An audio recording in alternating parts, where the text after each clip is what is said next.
Hi, this is Jordan with WTD Equipment, here to show you how to tension your belts. Belts need to be tensioned after a brand new belt is installed, generally about 10 hours or 1 day of runtime.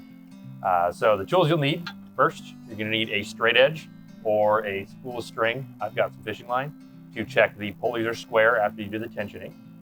Then to take the belt cover off, you're going to need a 9/16 wrench, or I also have a socket and a small impact gun. This just helps with speed. You will still need the wrench to get some of the hard to get bolts.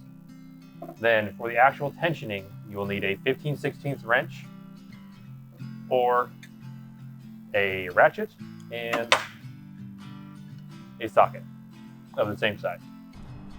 All right, so the first step is going to be loosening these engine mounting bolts. There's one in each corner, one here and one here. Then there's going to be two more on the backside. Then the other two are going to be right here and here. They don't need to be super loose, just a couple turns, enough for it to slide the whole assembly back and forth. So the second step, after you loosen the 4 bolts in each corner of the engine, you'll loosen up the jam nut back here. You'll just pop that loose with the wrench.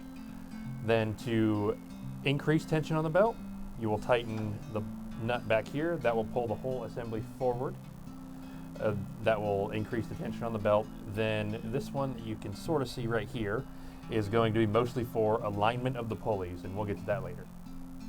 After you get the tension set, you will check the pulleys are square. I usually do it with a piece of string. So I'll feed it through here, get it to roll up a little bit, and that'll keep it tight on the pulley.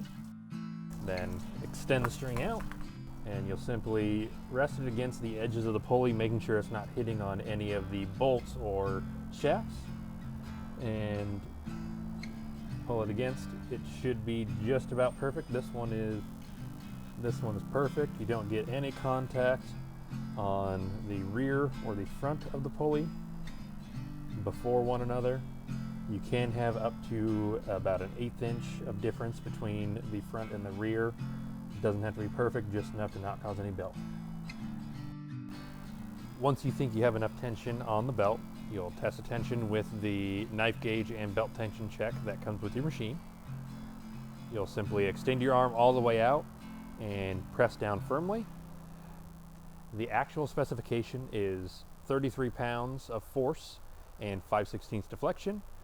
You can achieve that by sticking your arm straight out, pressing down firmly, and checking to see how far down the belt moves. You want about somewhere between a 1/2 inch and a 1/4 inch of deflection with a firm force with your arm fully extended.